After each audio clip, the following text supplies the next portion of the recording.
Hello दोस्तों, welcome है आपका इस आज की खूबसूरत सी क्लास में। और आज हम जानते हैं क्या पढ़ने वाले हैं। आज हम पढ़ेंगे पाचन तंत्र। हम ये समझेंगे कि कैसे जो है आपका पाचन तंत्र काम करता है, डाइजेस्टिव सिस्टम कैसे काम करता है, उसमें आपको क्या-क्या क्वेश्चन पूछे जाते हैं। शॉर्ट में 10 मिनट में हम पाचन तंत्र खत्म करने की कोशिश करेंगे। ठीक है? तो ये हमारा आज का चैप्टर है। तो बेसिकली दोस्तों मैं आपको अनअकैडमी प्लस पे भी मिल जाऊँगी और बाकी यूट्यूब पे भी दूसरे-दूसरे चैनल्स पे अनअकैडमी रेलवे एग्जाम नाम का भी एक चैनल है, उस पे भी आप मुझे फॉलो कर सकते हैं। वहाँ पे मेरा एमसीक्यू सेशन बायो का लाइव टेस्ट जो है वो चल रहा है, तो उससे भी आपको फ़ायदा हो जाएगा। यहाँ पे थियरी पढ़ लीजिए।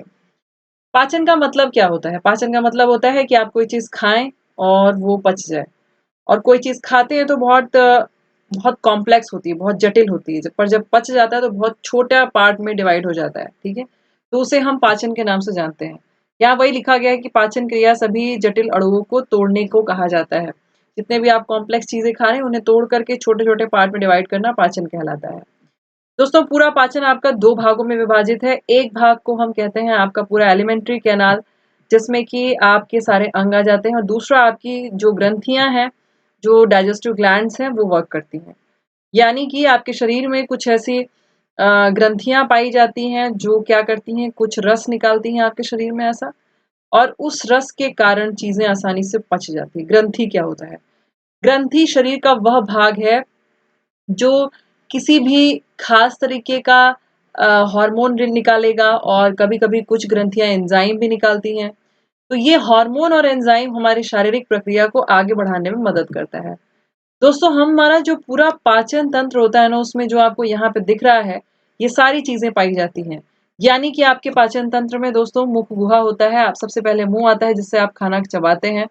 फिर आपकी फूड पाइप आती है, यानी कि ग्रास नली आती है जिससे कि आप खाने को नीचे भेजते हैं पेट के पास। फिर आपका पेट आता है, फिर आपकी छोटी आंत आती है, फिर आपकी बड़ी आंत आती है। बड़ी आंत आके रेक्टम वाले भाग में खत्म हो जाती है, और फिर मल द्वार आता है। इसे हम कैसे समझेंगे? हमें कैसे समझ आएगा कि ये सारी चीज़ें जो हैं अलग-अलग टाइप से पाई जा रही हैं? दोस्तों इसके लिए आपको एक इमेज जो है देखनी पड़ेगी। ये फ़ोटो आपको यहाँ पे दिख रही है दोस्तों।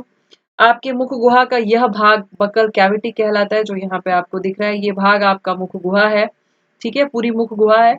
इसमें आपकी लार निकलने के लिए लार ग्रंथियाँ पाई जाती हैं, जिससे लार निकलता है। फिर आपके पास होता है ओसोफेगस। ओसोफेगस का मतलब होता है, हम इसको बोलते हैं ग्रास नली, जिससे खाना नीचे पहुँचता है। फिर खाना आपके पेट में जाता है, जिसे हम स्टमक के नाम से जानते हैं। ये हमारा पेट है।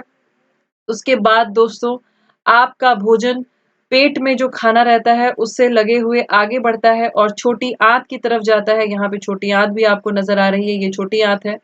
बड़ी आंत वाला भाग ये है दोस्तों, जो किनारे किनारे आपको नजर आ रहा है, ये मोटा वाला भाग आपका बड़ी आंत है। बीच में जो भरा हुआ है ये छोटी आंत है, ठीक है। अब खाने की प्रक्रिया को कैसे खत्म किया जाता है? सबसे पहले दोस्तों भोजन को अपने शरीर में डालना, यानी मुख गुहा से उसको चबाना, मुंह से उसको चबाना, ये प्रक्रिया इंजेशन कहलाती है। भोजन का अंतर ग्रहण इसे कहते हैं। उसके बाद दोस्तों भोजन का पाचन करना है, यानी कि जैसे ही आपने चबा लिया भोजन, वैसे ही आपका भोजन अब पचने लगेगा। अब जब ये पचेगा तो उसको जरूरत पड़ेगी पेट की, लिवर की, और आपके पैनक्रियास की, यानी कि अग्नाशय की, ठीक है। उसके बाद दोस्तों जब भोजन यहाँ पे पच जाएगा तो भोजन जाएगा छोटी आंत में। छोटी आंत में जैसे ही जाएगा वहां पे भोजन का अवशोषण होगा, यानी कि जो कॉम्प्लेक्स भोजन, जो आपका जटिल भोजन सरल अणुओं में तोड़ चुका है, उसको छोटी आंत उसके जो सरल अणु है, जो उसके छोटे अणु हैं, उनको एब्जॉर्ब करेगी, यानी कि उनको अवशोषित करेगी। उसके बाद आपके खून में एक-एक कोशिका तक, कोशिका क्या होता है दोस्तों, जैसे एक मकान पूरा ईंटे का बना होता है, वैसे ही आपका शरीर ईंटे से सॉरी सेल से मिलकर के बना होता है, जिसमें कि खाना-पीना पहुँचना बहुत ज़रूरी होता है। वैसे ही स्वांगीकरण की बात करें दोस्तों, तो आपने जो भी खा रखा होता है, जो भी आप खाना खाते हैं, वो आपके रक्त के द्वारा होते हुए प्रत्येक कोशिकाओं तक पहुँचेगा स्वांगीकरण प्रक्रिया के द्वारा, एसिमिलेशन प्रक्रिया के द्वारा। ये काम कौन करेगा? ये काम करेगी छोटी आंत, ठीक है? उसके बाद दोस्तों आपने जो भी खा लिया है, जो पच गया तो ठीक है, जो नहीं पच पाया तो वो शरीर के बाहर निकलेगा। उसे हम कहते हैं डिफिकेशन, यानी कि इजेशन। हम उसे मलत्याग के नाम से भी जानते हैं। उसके बाद दोस्तों हमारा जो इमेज है ये मैंने आपको यहाँ दिखा दिया है, इसको ध्यान से देखिए। अब चलते हैं दोस्तों, सबसे पहले मुख गुहा से शुरुआत करते हैं कि आपके मुंह में क्या क्या होता है। आपके मुंह में दोस्तों बहुत सारी ग्रंथियां होती हैं जो लार निकालती हैं, ठीक है। और ये जो लार निकाल रही हैं, लार में से जो लार ग्रंथि लार निकाल रही है उसमें 3 टाइप की ग्रंथियां मौजूद होती हैं। यहाँ पे देखिए कान के पास एक ग्रंथि पाई जाती है जिसे हम कहते हैं पैरोटिड ग्रंथि, जिसे हम पैरोटिड का नाम देते हैं, यानी कि यहाँ से भी लार निकल करके आता है।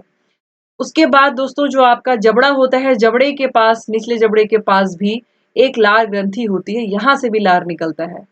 ये जो आपका जहाँ पे जीभ होती है उसके नीचे भी कभी आप शीशे के सामने खड़े होइए और जीभ ऊपर करिए, आपको मालूम चलेगा कि लार निकल रहा है। तो दोस्तों ये 3 ग्रंथियां पाई जाती हैं आपके लार के लिए। ये लार क्या रखता है? दोस्तों ये जो लार होता है ये थोड़ा सा अम्लीय होता है। अम्लीय होने का क्या मतलब है? यानी कि आप जानते हैं कोई भी चीज अगर एसिड होती है, जैसे बैटरी में भी एसिड होता है, वो बहुत तेज होता है, तीखा होता है और किसी चीज को आसानी से पचा सकता है, गला सकता है।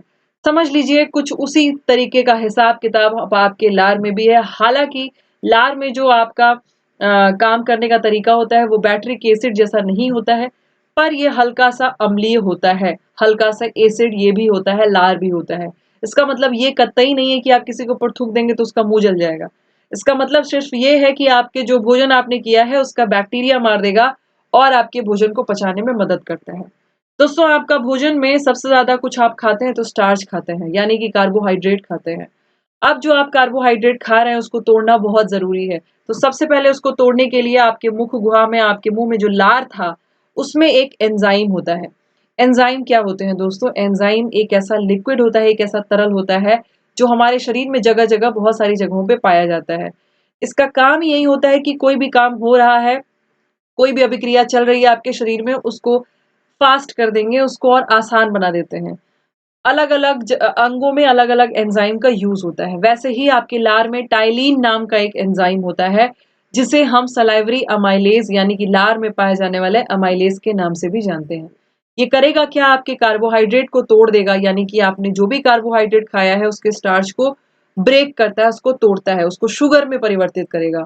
और एक बार अगर इसने शुगर में परिवर्तित कर दिया दोस्तों, तो क्या हो जाता है, आराम से सारी चीजें जो है आपके बॉडी में घुल जाती हैं, आपके बॉडी में मिलने लगती हैं। उसके बाद दोस्तों आपका मुख गुहा में कैसे कैसे पाचन होता है वो हम लोग समझते हैं। हमारे जो लार होता है दोस्तों उसमें वाटर होता है और म्यूकस होता है, यानी कि जल और श्लेष्म होता है। म्यूकस क्या होता है? जैसे आप आम भाषा में उसे बलगम का नाम भी देते हैं, जो थोड़ा चिपचिपा होता है। इसकी वजह से क्या होता है कि आपका भोजन गीला हो जाएगा और लसलसा हो जाता है, ठीक है। उसके बाद दोस्तों टाइलिन नाम का एक एंजाइम पाया जाता है, जो मैंने पहले ही बता दिया। आप जो भी भोजन करेंगे उसमें स्टार्च पाया जाता है कार्बोहाइड्रेट के रूप में, उसको ये शुगर में, यानी कि शुगर मतलब समझ रहे हैं, आपके शरीर में शुगर जो होता है वो बहुत ही, आप जो भी चीजें खा रहे हैं कार्बोहाइड्रेट या स्टार्च, उसका सबसे छोटा फॉर्म शुगर है ना। आपके बॉडी को शुगर ही चाहिए, तो इसको परिवर्तित करने के लिए पाया जाता है। फिर उसके आपके लार में माल्टेज नाम का एंजाइम होता है। ये आपके जो भी माल्टेज सुगर रहेगा, माल्टोज सुगर, सॉरी यहाँ पे ओ कर लीजिएगा, जो भी माल्टोज सुगर रहता है उसको ग्लूकोज में परिवर्तित कर देंगे और फिर आपकी कोशिकाएं ग्लूकोज का यूज करती हैं। दोस्तों आपके लार में कुछ ऐसे भी एंजाइम पाए जाते हैं जो आपके खाने में कोई भी बैक्टीरिया आएगा तो उसको मार देगा। कैसे मार देगा? उनके शरीर के ऊपर एक उनकी कोशिकाओं के ऊपर एक मोटी सी भित्ति होती है, मोटा सा आवरण होता है, उसको ये डाइजेस्ट करेंगे, उसको ये खत्म कर देते हैं। इसमें दोस्तों बाइकार्बोनेट, फॉस्फेट और म्यूसिन ये सारी चीजें पाई जाती हैं जो बफर की तरीके से काम करती हैं। यानी कि आपका लार एसिड है, पर ऐसा ना हो कि एसिडिटी इतनी ज्यादा हो जाए कि आपका मुंह हमेशा के लिए खट्टा खट्टा बना रहे। तो उसको मेंटेन करने के लिए आपके लार में ये सारी चीजें मौजूद होती हैं, फॉस्फेट, म्यूसिन और बाइकार्बोनेट। ये आपके मुंह के इन्वायरमेंट को मेंटेन करके रखेगी। उसके बाद दोस्तों आता है आपका जीभ। जीभ किस काम में मदद करता है? खाने को अच्छे से घुमा घुमा के चबाने में सबसे ज्यादा ये मदद करता है, ठीक है। उसके बाद दोस्तों जीभ के किस भाग से आप कौन सी चीज का सेंस करते हैं वो समझते हैं हम। इस भाग से आप मीठा समझते हैं, मीठा का पता लगा पाते हैं। जीभ के किनारे वाले भाग से आप नमकीन चीजों का पता लगा पाते हैं। जीभ के इन भागों से आप खट्टी चीजों का पता लगा पाते हैं। जीभ के पिछले भाग से आप कड़वी चीजों का पता लगा पाते हैं। क्लियर है आपको? याद रखिएगा इसको, ये भी इंपॉर्टेंट है। अब प्रश्न है आपके लिए दोस्तों, इसको आप कमेंट सेक्शन में जरूर बताइए। बोला गया है पाचन में कौन कौन से चरण आते हैं। मैंने अभी आपको नाम बताया था। आपके भोजन के चबाने को आप क्या नाम देते हैं? भोजन के पचने को क्या नाम देते हैं? भोजन का जो आपका बाहर निकलना होता है उसे क्या नाम देते हैं? आपके लार का पीएच कितना होता है दोस्तों, ये भी आपको बताना है, या फिर आप ये भी बता सकते हैं कि ये एसिडिक होता है या फिर बेसिक होता है। दूसरा क्वेश्चन पूछा गया है, कौन सा ऐसा लार में एंजाइम पाया जाता है जिसे हम सलाइवरी अमाइलेज के नाम से भी जानते हैं। अगर इन प्रश्नों का जवाब आपको नहीं आता है तो पीछे जाइए और पीछे जाके वीडियो को फिर से देखिए और पॉज करके कमेंट सेक्शन में आंसर दीजिए। अब आते हैं दोस्तों दांतों की बनावट पे, दांत किस प्रकार से होते हैं और कैसे पाए जाते हैं। दांत आपके दोस्तों 4 प्रकार के दांत पाए जाते हैं। सबसे पिछला दांत जो सबसे चौड़ा होता है उसे हम मोलर यानी कि चवड़क के नाम से जानते हैं। इस ये वाला भाग बहुत आसानी से बहुत सारे लोगों का सड़ जाता है जो सबसे पीछे होता है, और 3 दांत ऐसे आपके सबसे पीछे मिलते हैं और ये आपका कहलाता है चवड़क। ये खाने को चबाने में बहुत ज्यादा मदद करते हैं, चबाने में और उसको अच्छे से एकदम छोटे छोटे पीस में कन्वर्ट करने के लिए। उसके बाद उसके आगे के 2 दांत आपके प्री मोलर कहलाते हैं दोस्तों। अगर आप रियल इमेज देखेंगे तो यहाँ पे किनारे जो दांत पाए जा रहे हैं ये प्री मोलर कहलाते हैं, अग्र चवर्णक कहलाते हैं। ये कितने होते हैं दोस्तों, ये दोनों साइड में 2-2 पाए जाते हैं। बात समझ में आई। उसके बाद आपका आ जाता है कैनाइन। कैनाइन क्या होता है दोस्तों, अगर आप अपने दांत को देखते हैं तो ये साइड साइड में जो कुत्तों वाले दांत आपको मिले हुए हैं ये कैनाइन कहलाते हैं, और ये एक एक होते हैं दोनों साइड में। उसके बाद बात करते हैं दोस्तों इंसीजर के बारे में। इंसीजर कौन सा दांत है, ये सामने वाले 2 दांत इंसीजर होते हैं। इंसीजर का मतलब जो खाने को फाड़ने और चबाने में मदद करे। क्लियर है दोस्तों, याद रखिएगा। तो हमेशा याद रखेंगे जो आपके दांत का फॉर्मूला है वो 3212 है। परीक्षा में आपको 3212 वाला फॉर्मूला पूछा जाता है, तो उसके लिए याद रखिएगा मोलर, प्रीमोलर, कैनाइन और इंसीजर, ये 4 हैं। यहाँ पे मोलर 3 था इस वजह से हमने इसको 3 नाम दे दिया। प्रीमोलर 2 था तो हमने 2 बोला, कैनाइन 2 था तो कैनाइन 1 था तो हमने 1 लिख दिया, फिर 2। 3212 ये डेंटल फॉर्मूला है आपका। अब आते हैं दोस्तों आपके भोजन नली में। भोजन नली क्या करती है, भोजन नली आपने जो भी खाना खाया होता है उसको नीचे पहुंचाने का काम करती है। अब उसमें क्या होता है दोस्तों, आप इस इमेज में ध्यान से देखिए, आपको समझ में आएगा। आपके मुंह के बाद ये एक नली पाई जाती है जो आपको यहाँ पे दिख रही है। ये आपका वो भोजन है जिसको आपने दांत से छोटा छोटा तोड़ दिया है, उसमें सिर्फ और सिर्फ आपका लार और वो भोजन टूटा हुआ है। अब ये धीरे धीरे नीचे की ओर पहुंच रहे हैं। अब जब ये नीचे की ओर पहुंचेंगे दोस्तों तो आपके भोजन नली में एक मूवमेंट होता है, एक गति होती है। वो कुछ इस तरीके से होती है। इस तरीके से जो गति हो रही है उसे हम पेरिस्टालसिस मूवमेंट के नाम से जानते हैं, क्रमाकुंचन गति के नाम से जानते हैं। ठीक है, ये आपकी क्रमाकुंचन गति होती है। अब दोस्तों आपने जो भोजन जिसमें सिर्फ और सिर्फ लार मिला रखा है उसका नाम है बॉलस। उसे हम बॉलस के नाम से जानते हैं जब तक उसमें सिर्फ और सिर्फ लार मिला है और आपने चबा लिया है। अब जैसे ही वो पेट में जाएगा दोस्तों, वहां पे और भी पाचन शुरू होगा और फिर वो बॉलस काइम के रूप में परिवर्तित हो जाता है, हम उसे लुगदी भी कह सकते हैं। दोस्तों आपके पेट में कैसे पाचन होता है वो मैं आपको बताती हूँ। पेट का शेप दोस्तों जे लाइक शेप होता है। जैसे जे होता है, जैसे जे लिखा जाता है वैसा ही आपके पेट का शेप होता है। आपका पेट जो है दोस्तों वो क्या क्या चीजें पचाने में मदद करता है। आपके पेट में कभी भी कार्बोहाइड्रेट नहीं पचेगा, महत्वपूर्ण बात यह है, याद रखिएगा।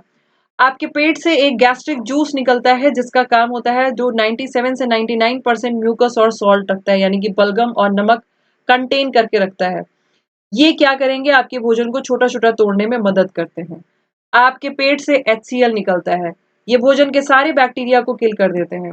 इसमें एक एंजाइम पाया जाता है जिसे हम रेनिन नाम का एंजाइम कहते हैं। बचपन में ही हमारे पेट में होता है, बड़े होते हैं तो ये एंजाइम इनएक्टिव हो जाता है, अक्रिय हो जाता है, क्योंकि बाद में हम आराम से दूध में पाए जाने वाले प्रोटीन को पचा सकते हैं।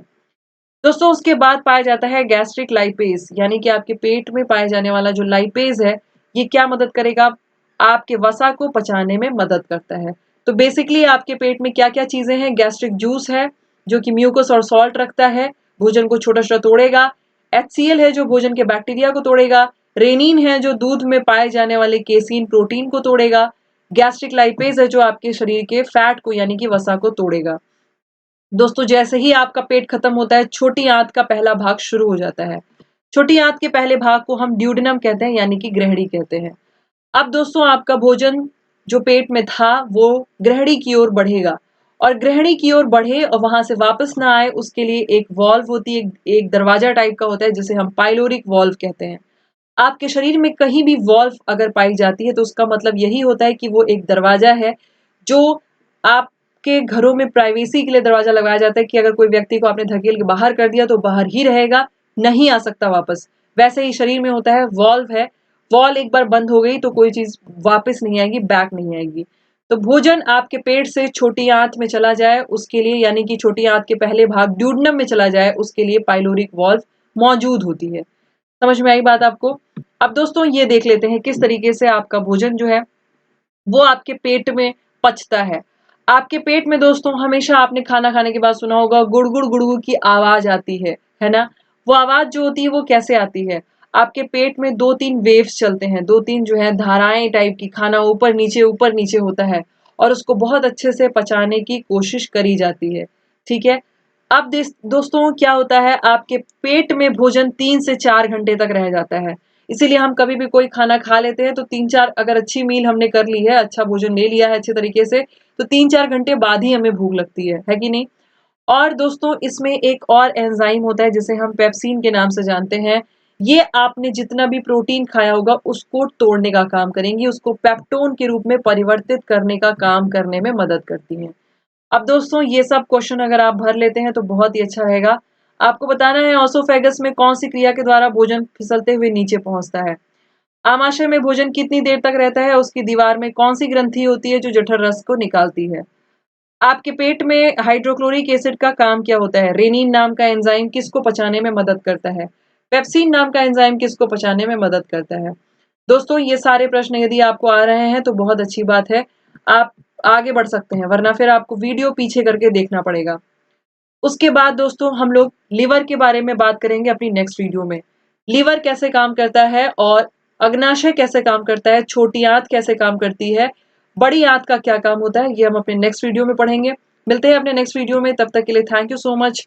वीडियो को जरूर लाइक कर दीजिएगा और अपने दोस्तों के साथ शेयर भी कर दीजिएगा, ताकि आपको बराबर इस चैनल पे नोटिफिकेशन मिलता रहे कि आप क्या चीजें नया नया टॉपिक बायोलॉजी का थियरी कंप्लीट कर सकते हैं यहाँ मेरे साथ। और अगर आपने एक बार इसे पढ़ लिया तबीयत से तो आप कभी नहीं भूलेंगे, ये मेरी गारंटी है। थैंक यू सो मच, अपना ख्याल रखिएगा।